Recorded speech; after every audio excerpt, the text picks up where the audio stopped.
Voilà, alors, sobriété en eau, tous concernés. On va vous présenter nos intervenants avant de donner la parole à Nathalie Évin-Bousquet. On a Pascal Ferret, président de la Chambre d'agriculture de la Manche. Bonjour Pascal. Bonjour. On a Pascal Hamon, ils l'ont fait exprès, directeur industriel de Cristal Union. Là, on est sur le site de Bazincourt qui fait aussi des économies d'eau. On est au nord-est de Reims, hein, c'est ça Pascal? Tout à fait, bonjour. Et bonjour Pascal. Et juste à côté, c'est Olivier Ferreira, président de la Comcom, enfin la communauté de communes, pardon, du Lyon-Courtois. Là, on est dans l'Oise. Bonjour Olivier. Bonjour. Et la parole est d'abord, comme à chaque fois, à Nathalie Évin-Bousquet pour parler de ces enjeux de sobriété qui sont mis en lumière dans le nouveau programme. Pourquoi ce choix, Nathalie? Alors en effet, les enjeux de sobriété sont au cœur de notre programme. On y a consacré un chapitre entier. Et l'idée, c'est d'arriver à remplir les objectifs dessinés par la trajectoire de sobriété du bassin qui a été adoptée par notre comité de bassin qui prévoit à l'horizon 2030 moins 10% de prélèvement. Alors bien sûr, 10% de prélèvement en économie, il faut que tout le monde s'y mette.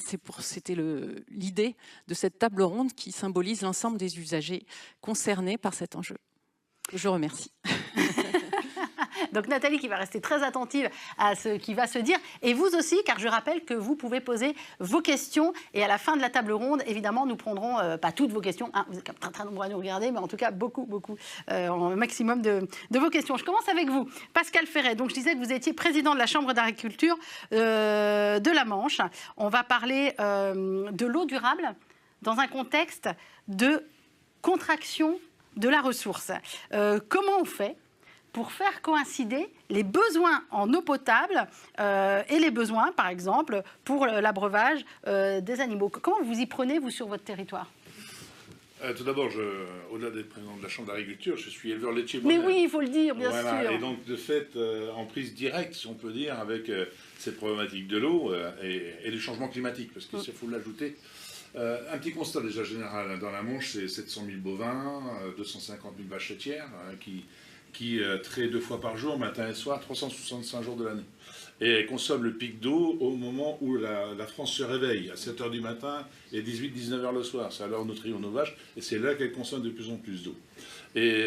Combien de litres pour vos bovins, Pascal? En moyenne, à ce jour, on est entre 70 et 90 litres d'eau par jour.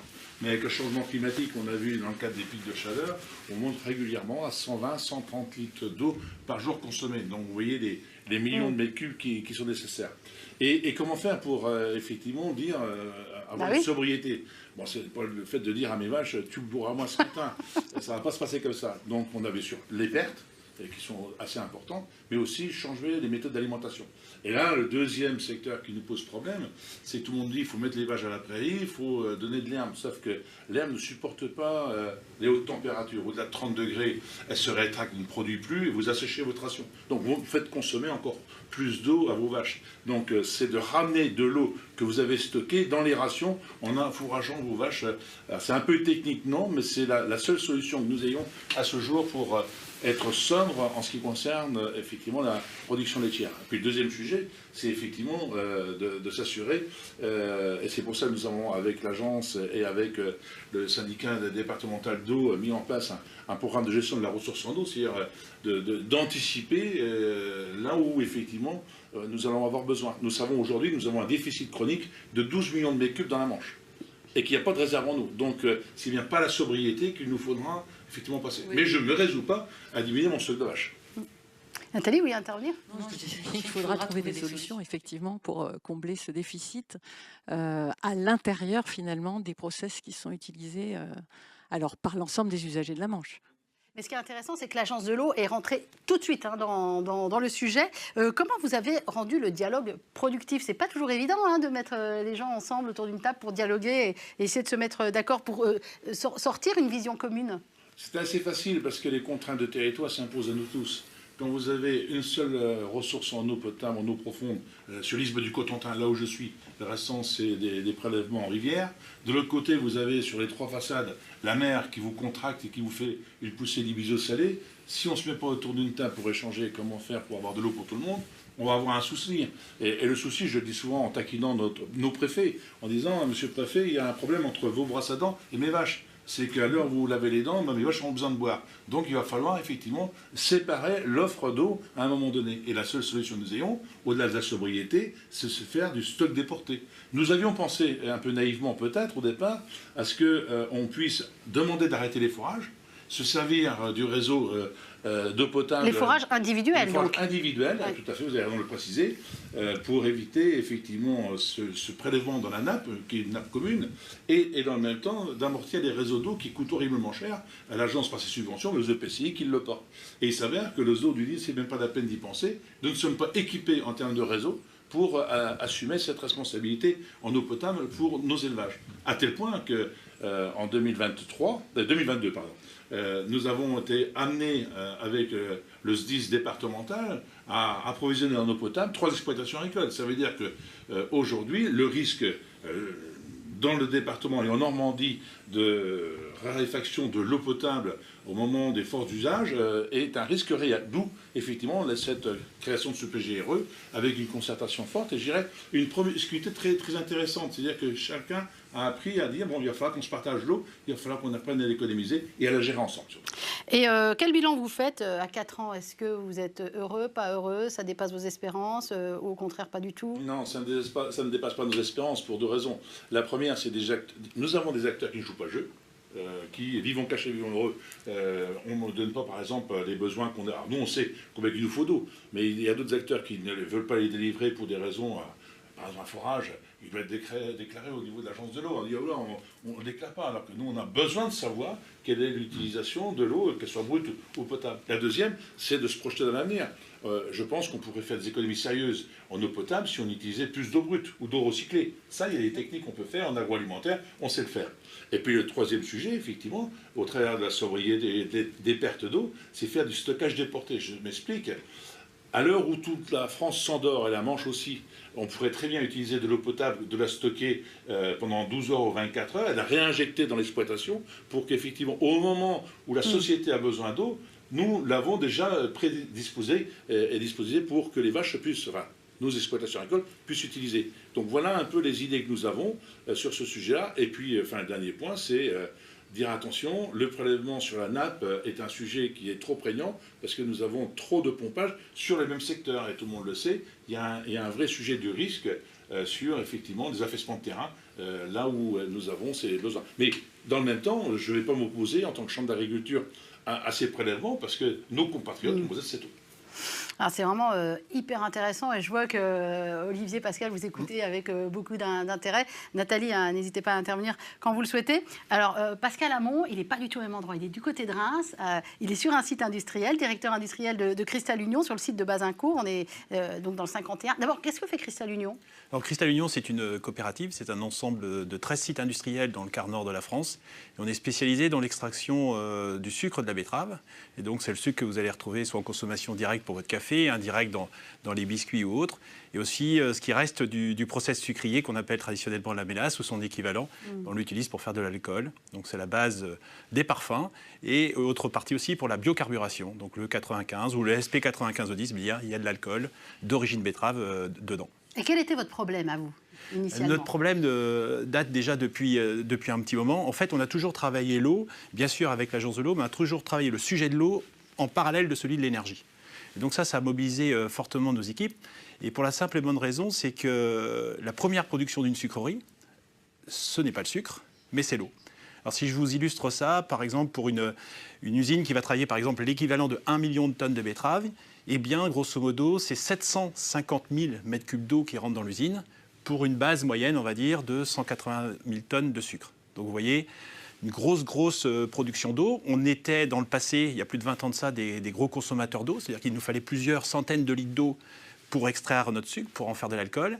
Et puis on s'est dit, ça ne peut plus durer. L'eau, on ne va pas le dire, il n'y a pas trop de monde qui nous écoute, ça ne coûte pas très cher. Donc au début, quand on va réfléchir à mettre des techniques en œuvre, on a du mal à calculer les fameux retours sur investissement. Mais il y a 20 ans, on s'est dit, un jour, elle coûtera très cher. Elle coûtera d'autant plus cher que, quelque part, si un jour on n'a plus le droit de la puiser, c'est tout le pan, toute l'activité industrielle qui peut être mise en difficulté. Et c'est là où la valeur de l'eau va être importante. C'est vrai que l'énergie, on a eu un pic d'énergie important en termes de coûts. Bien, entre guillemets, il fallait pouvoir le faire, mais il suffisait de payer et on avait de l'énergie. L'eau, ce n'est pas forcément ce cas-là. Et donc, on a beaucoup travaillé et bien sûr, on a regardé où étaient nos points de consommation et autres. On a essayé de recycler l'eau davantage dans nos process. Et puis, par rapport à ce que vient de dire mon collègue de droite, il y a une étape importante qui a été, dans notre cercle de l'eau, la réorganisation de nos stockages d'eau que nous avions. Et donc, c'est grâce, en fait, au stockage d'eau que nous avons pu faire des économies importantes.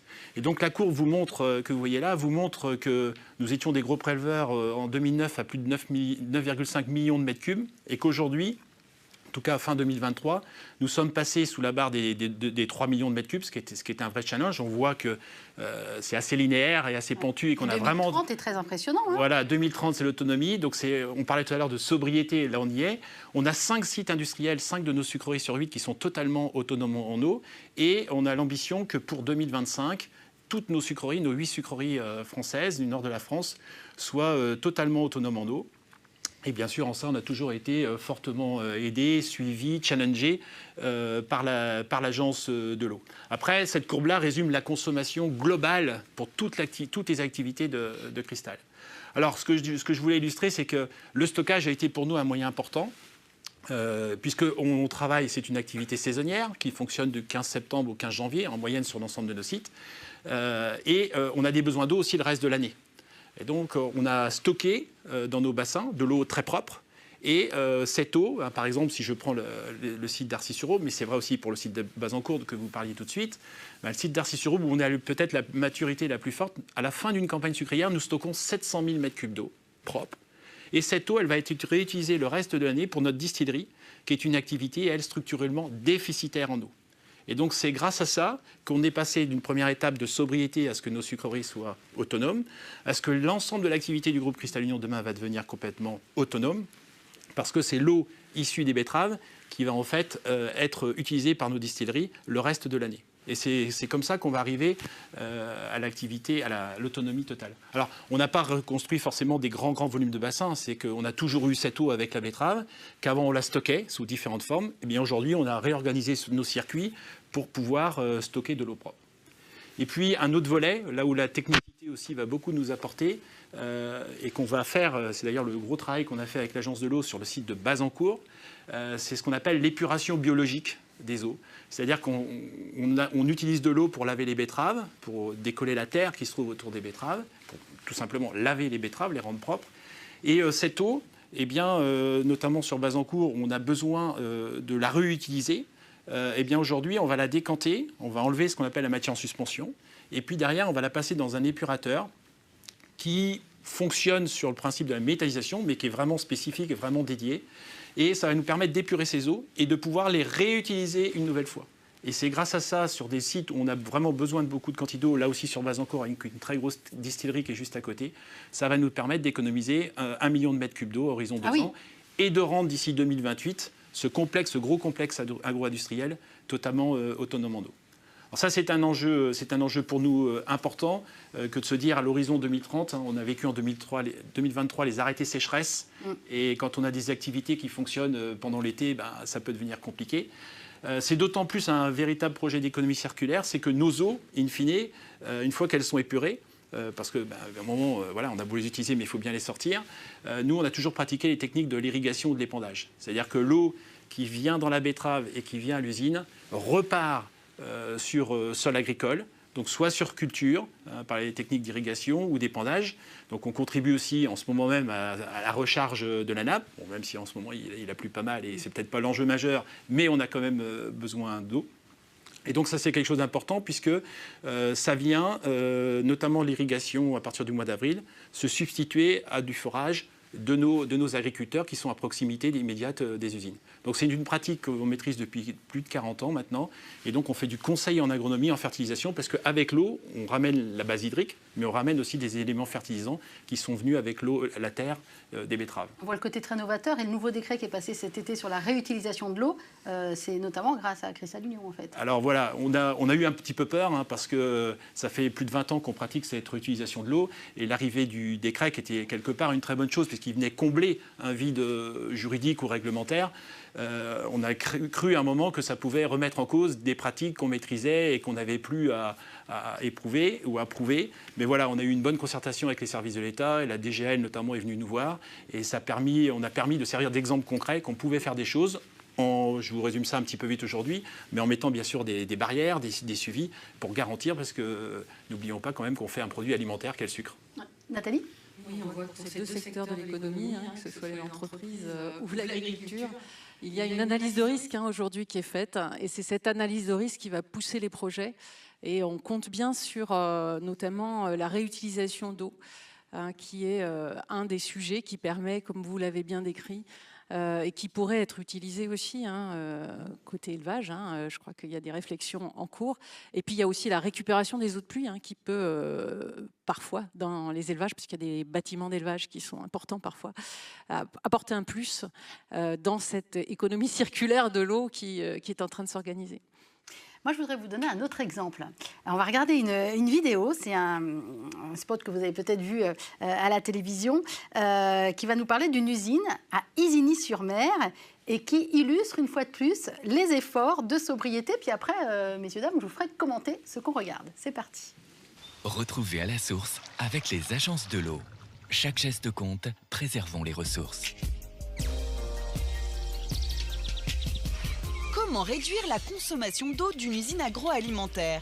À Isigny-sur-Mer, l'usine de la coopérative Isigny-Sainte-Mère fabrique des produits laitiers. Chaque année, elle utilise 1 250 000 m3 d'eau puisée dans un forage. L'objectif de Pierre Bertrand, responsable énergie, est de réduire cette consommation de 20% d'ici 2025. Une stratégie globale de réduction des consommations d'eau a donc été mise en place. Elle a déjà permis de réduire de 11% les consommations grâce à la réutilisation des eaux issues du traitement du lait dans les systèmes de refroidissement et la mise en place d'un système de nettoyage plus performant, notamment à la station de lavage des camions-citernes. La prochaine étape est de continuer la généralisation de la réutilisation de l'eau à tous les ateliers de fabrication. C'était à la source avec les agences de l'eau. Chaque geste compte, préservons les ressources. Voilà, et je voudrais bien vous faire réagir, Pascal, sur ce que vous venez de voir.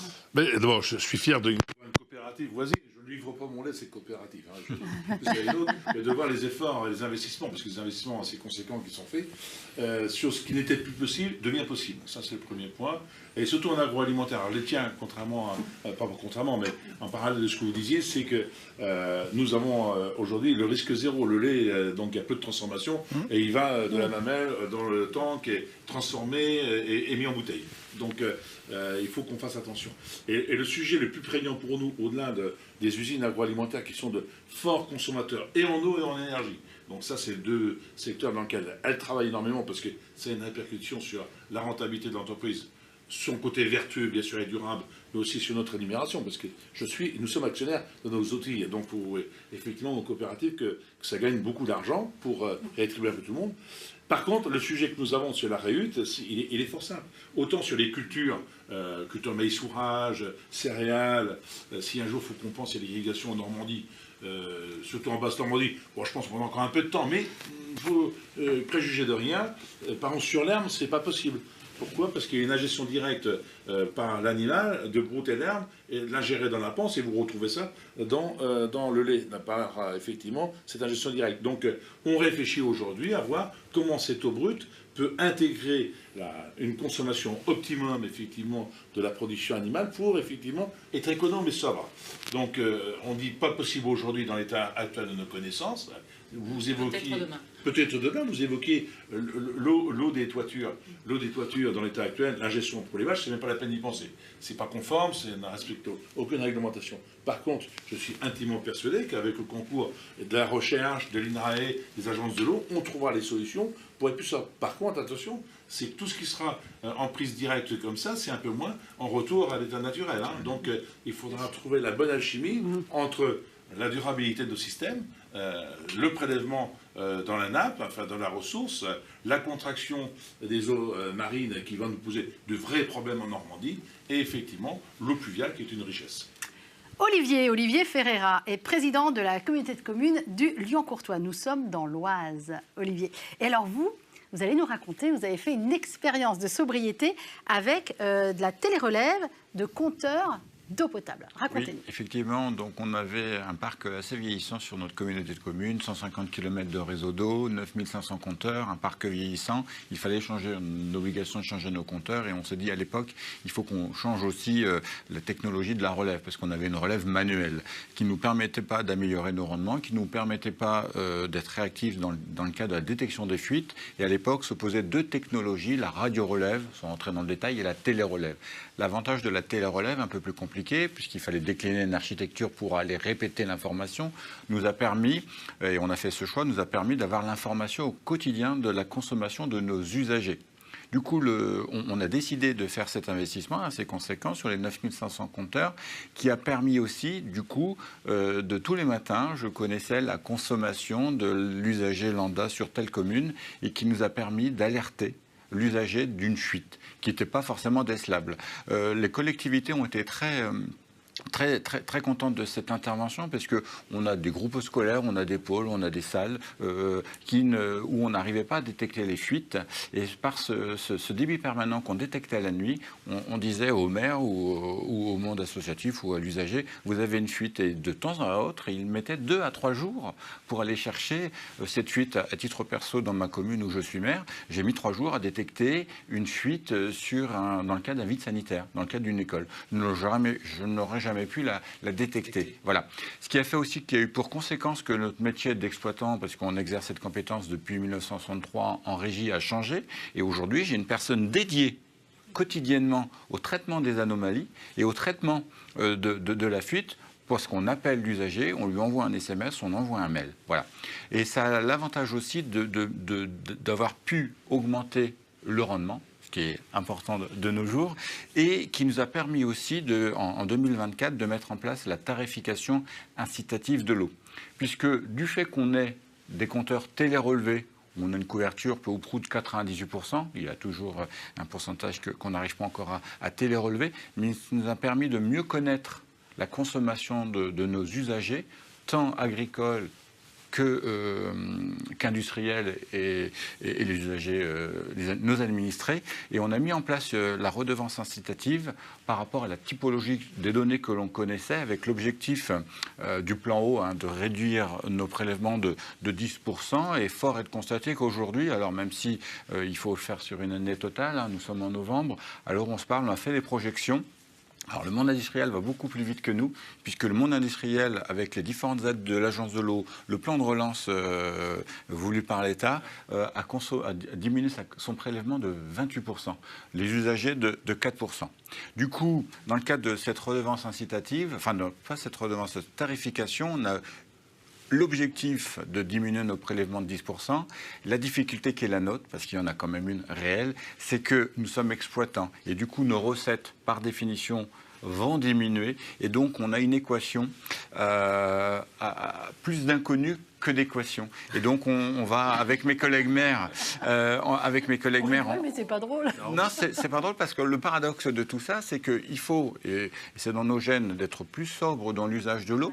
Pour autant, on se doit aussi de moderniser nos réseaux. Et pour pouvoir moderniser nos réseaux, il faut dégager un résultat d'exercice assez conséquent pour pouvoir investir. Et donc, du coup, on a été obligé, il ne faut pas hésiter à le dire, ou il ne faut pas le cacher, on a augmenté notre prix de l'eau de 10% sur la tranche 0,140 m3.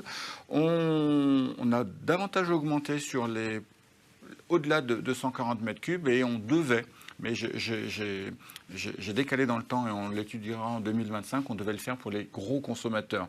Mais avant, je voulais faire de la pédagogie et aller voir le monde industriel, les hôpitaux, les EHPAD, la prison. On a une particularité d'avoir une prison. Et finalement, ce travail, il se fait assez facilement. Il se fait assez facilement puisque le monde industriel a réagi beaucoup plus rapidement que nous. Et du coup, je pense qu'en 2025, je ne vais même pas être obligé de changer de seuil des 6000 m3 parce que vous avez fait les efforts nécessaires nécessaire. La difficulté qui va être la mienne quand on va valider nos comptes administratifs, c'est quelle est la marge de manœuvre qu'on a maintenant pour pouvoir continuer d'investir. Alors, qui veut réagir? Nathalie, d'abord. Déjà, on est très content d'avoir toutes ces expériences parce que ça donne envie sans doute aux personnes qui nous regardent de se lancer, puisqu'en fait, vous avez l'air content de vos résultats ou des potentiels résultats. Je pense plutôt à Monsieur Ferré. On voit bien que vous arrivez à partager des données. Ou est-ce que cette question des données à partager qui a été signalée par Monsieur Ferré tout à l'heure sur le territoire reste un problème? Voilà. Est-ce que vous êtes prêt, par exemple, à travailler sur des trajectoires de sobriété adaptées au territoire, puisqu'en fait, les territoires ne sont pas tous équivalents. Monsieur Ferré a évoqué tout à l'heure le déficit de 12 millions d'euros sur la Manche. Effectivement, les territoires ne sont pas équivalents. Et donc, est-ce que vous êtes prêt à vous adapter sur une trajectoire de sobriété de votre territoire? Je crois qu'elle a envie d'entendre oui. Hein. Alors, qui veut répondre? Pascal Hamon. S'adapter, je dirais que oui, on est obligé de le faire, et ça, c'est quelque chose de très important. Mais il y a plusieurs choses importantes qui ont été dites. Vous avez parlé tout à l'heure d'analyse de risque pour bien maîtriser nos enjeux. On a parlé tout à l'heure aussi d'usage, et ça, c'est un point important, parce que ça a été un des premiers axes de travail que nous avons menés. C'est quel type d'eau par rapport à l'usage que nous voulons faire, parce qu'on n'a pas forcément besoin d'une eau noble. Je vais prendre mon cas industriel. Pour laver la betterave, on n'a pas besoin d'une eau noble tout de suite. Ça peut être une eau déjà utilisée, une eau réutilisée. Par contre, c'est sûr que quand on est dans le lait, c'est un peu plus difficile, d'où l'analyse de risque. Puis, ce que mon voisin de gauche a dit, qui est important aussi, c'est la notion de quantification. On ne peut rien faire si on n'a pas quantifié à la base là où étaient nos consommations, quel volume, et que ce soit relativement précis, parce qu'une fois qu'on a quantifié, eh bien, on peut mener les vrais combats, comme on vient de le dire là. C'est comme ça qu'on peut prioriser, parce que ça ne sert à rien de se battre sur une petite consommation de quelques mètres cubes, quand à côté, il y en a une de 100 mètres cubes qui se passe. Pascal Ferré. Oui, le plus compliqué pour nous, en Normandie, je pense que la Bretagne avait exactement le même sujet, mon champ d'agence, c'est de convaincre les consommateurs d'eau que l'eau manquera. Oui. D'être en Normandie, où il pleut régulièrement, des fois plusieurs fois par jour, d'expliquer qu'on va manquer d'eau, c'est pas possible. C'est dans l'imaginaire. De leur expliquer qu'effectivement, il n'y a pas de ressources en eau profonde, hormis une que l'on connaît bien, je peux vous dire que c'est compliqué. La deuxième question qui va se poser, quand vous êtes dans un département à contraction aqueuse assez forte, c'est comment expliquer aux collectivités façade littorale qu'il va falloir qu'elles fassent très attention à ne pas nous mettre en situation de précarité. Les investissements sont faits pour accueillir une population importante, qui paye cette population rien, parce que ce sont les locaux, les autochtones qui payent et les volumes d'eau supplémentaires et le retraitement de ça, et en même temps assèchent le réseau. Donc là, il y a une réflexion du collectif à faire ensemble. Olivier, et sur le partage de données, je pense, et c'est un combat que j'essaie de mener dans l'Oise, et ce qui est hyper important, c'est de ne pas opposer les usages. Vous avez le monde industriel, le monde agricole et l'usager, et aujourd'hui, le manque de données fait qu'on a une tendance d'opposer les usages. Et je pense, et je vous rejoins totalement, l'enjeu majeur, c'est la sobriété en eau, et je pense qu'il faut la partager ensemble. Et arrêter ce qu'on peut voir localement, on connaît tous ces situations, d'opposer les uns et les autres. Le maître mot, c'est réduction des volumes prélevables, en améliorant le process, en améliorant les techniques et en essayant d'être plus pédagogue au niveau de nos usagers. Pascal Hamon et Nathalie Evin-Bousquet après. Oui, juste l'exemple, on a une usine à Fontaine-le-Dain, donc en Normandie, et en 2018, pour développer l'usine, il fallait qu'on ait une autre vision de l'eau. Et donc, on a développé l'irrigation. Donc, même en Normandie, ça se développe. Il y avait des patatiers. Aujourd'hui, c'est 200 000 mètres cubes d'eau qui repartent sur la culture en lieu et place avant d'usage d'eau qui était prélevée dans la nappe. Nathalie? Alors oui, ce que je voulais ajouter quand même, c'est que l'eau potable est le premier préleveur du bassin. Donc, on attend des efforts importants de ce secteur-là. Et ça fait écho à ce que vous disiez. Il n'empêche qu'il faudra sans doute faire des priorités territoriales, puisque on appelle au dialogue, on partage les données, mais bien sûr que le moins, c'est toujours difficile à discuter. Et donc, on attend aussi de l'ensemble des usagers et de leurs représentants des efforts de diplomatie, comme vous venez de l'illustrer, de telle manière à bien partager les enjeux et faire ses choix localement, puisque effectivement, l'été, il y a besoin d'eau potable sur le littoral, mais il y a aussi des enjeux agricoles ou des enjeux industriels qui comptent. Et ça sera au consortium, on va dire, local et à la gouvernance locale de faire les choix de priorisation qui seront opérationnels demain. Et nous avons besoin, si vous m'autorisez, sur un point, c'est que le changement climatique, tel que je l'évoquais dans mon propos, va nous amener à avoir une réflexion de moyen terme. Si je vous dis irrigation de la prairie dans 5 ans, dans 10 ans, ce n'est pas un rêve, c'est une réalité. La société nous demande un système durable, la prairie a des externalités extrêmement positives pour son environnement, mais comme je vous l'ai dit, l'herbe n'aime pas la chaleur. Donc pour avoir de l'herbe à une période tempérée, il faudra irriguer. Pascal, et on prend les questions. Oui, et puis à l'échelle du territoire, c'est important. Je citais tout à l'heure l'exemple de Bazancourt. Il y a beaucoup d'industriels. Eh bien, nous échangeons de l'eau maintenant entre industriels. Alors ça va être encore plus cadré par le reuse, la reuse. Sur l'usine de Fontaine-le-Dain, il y a une méthanisation qui est venue se mettre à côté de nous, et nous échangeons aussi sur la possibilité d'utiliser de l'eau de la sucrerie plutôt que de prélever dans la nappe. Donc ça, ce sont aussi des exemples à l'échelle des territoires, des exemples peut-être plus individuels, mais qui vont se discuter et qui ne se seraient pas discutés il y a 5 ans ou 10 ans. Alors, merci beaucoup, c'est absolument passionnant, très inspirant. On va prendre les questions de nos téléspectatrices et téléspectateurs. Les questions vont s'afficher. On démarre pour Pascal Ferret. Pour la production laitière, la qualité de l'eau est-elle un enjeu? Comment concilier les enjeux quantitatifs et qualitatifs? Et que pensez-vous de l'intérêt de récupérer les eaux de pluie des bâtiments d'élevage? Alors je vais commencer par la deuxième partie. L'intérêt de récupérer les eaux de pluie, oui, il faut le faire, il faut y réfléchir, il faut trouver des solutions de son usage. Il faut réinvestir pour séparer les réseaux. Oui, parce qu'on a ce sujet-là. Donc là, il n'y a pas photo, il faut le faire, il faut y réfléchir et investir sur ce point. Et je pense qu'il y a des réflexions qui sont en train de se mener pour la prochaine mandature financière de l'agence, mais aussi de la région, pour investir sur ce point. Sur la production laitière, là, je suis beaucoup plus en réserve. Dubitatif, comme on dit. Mais même plus, parce que je suis convaincu que quoi qu'il advienne, le changement climatique s'insère dans la durée. Et je sais que nos vaches vont consommer de plus en plus. La seule façon de réduire cette consommation d'eau, c'est d'amener une alimentation plus aqueuse, c'est réintroduire de l'eau. Ce que vous disiez. Voilà, dans le fourrage conservé, hein, on va pas le mettre sur après, dans le fourrage conservé, et puis de regarder effectivement par les schémas génétiques, par les schémas alimentaires, comment peut-on réduire le bol alimentaire, le besoin aqueux. En sachant que, entre autres sur le lait, le problème du lait, il est constitué de 85%.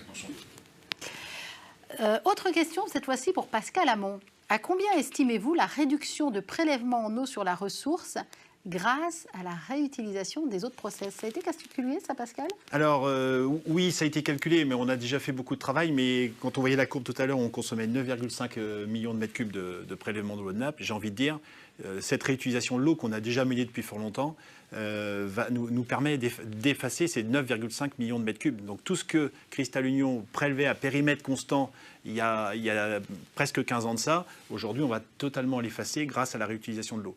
Mais dans l'esprit de la réutilisation source reuse tel qu'il va être fait, c'est dans les 3 ans qui vont venir, c'est 2 millions de mètres cubes qui vont être effacés de la consommation, qui ne vont pas être prélevés par le forage. Question pour Olivier Ferreira. Comment est perçue la tarification progressive par les usagers? Très bonne question. La tarification incitative prend-elle en compte la composition et le revenu du foyer? Olivier. Concernant la mise en place de la tarification, paradoxalement, nous avons eu très peu de levée de bouclier de nos usagers parce qu'en amont, on avait donc alerté nos administrés sur cette problématique d'eau et on avait différentes années chaudes. Et les gens, pas comme pour la problématique de l'électricité, sont très sensibles à la préservation de la ressource en eau. Et donc, on est arrivé à un moment où les usagers étaient quand même assez sensibles à cette cause. Donc, non, ça m'a valu quelques mails et quelques courriers pas très gentils, mais globalement, on n'a pas eu de problématique par rapport à ça. Concernant ce choix de tarification et sur son mode, du fait des données qu'on avait dans le cadre de la télérelève, on a sollicité un bureau d'études et bon, je fais un peu de maths de temps en temps, on est allé travailler sur le seuil des 140 mètres cubes qui correspond après le pic dans le cadre de la courbe de Gauss sur le fait que c'est 95% de nos usagers qui sont dans cette consommation-là et du coup, on n'a pas pris en compte la composition familiale, mais la consommation par foyer. Et sur l'aspect social, c'était quelque chose que je souhaitais mettre en œuvre initialement, mais on s'est dit dans un souci de responsabiliser tout le monde, il ne faut pas qu'il y ait, parce qu'on avait étudié en préambule la gratuité sur les premiers mètres cubes, ce qui est un non-sens me semble-t-il, puisque si on veut sensibiliser l'ensemble de nos administrés à cette sobriété, c'est dès le premier mètre cube. Du coup, on n'a pas mis la gratuité sur les premiers mètres cubes et on n'a pas du tout évoqué un tarif social en fonction des revenus pour la simple et bonne raison, c'est que les EPCI, les exploitants, ne sont pas compétents, n'ont pas la compétence sociale. Et par contre, alors ce que je souhaiterais réfléchir avec mes collègues élus en 2025, c'est on a un fonds d'aide à l'énergie dans le domaine du gaz, dans le domaine de l'électricité, et paradoxalement sur l'eau, vous ne l'avez pas. Et donc j'aimerais bien mettre en place une réserve pour aller annuler des dettes pour des personnes qui sont dans le besoin. Voilà. Merci pour cette réponse. Une question pour Nathalie. Pour l'ensemble des projets soutenus par l'agence, comment sont pris en compte les objectifs de sobriété? Alors bien évidemment, il y a des aides spécifiques à la sobriété et aux économies d'eau, et qui sont challengées par rapport aux objectifs poursuivis. Si vous faites peu d'économies et que ça coûte très cher, bien sûr, l'agence de l'eau ne subventionnera pas un tel projet. Mais il y a aussi un certain nombre d'aides pour lesquelles on va essayer de convaincre le maître d'ouvrage de nous suivre dans la trajectoire de sobriété ou d'agir dans le cadre de la trajectoire de sobriété. Donc je vais prendre les aides pour les infrastructures d'eau potable.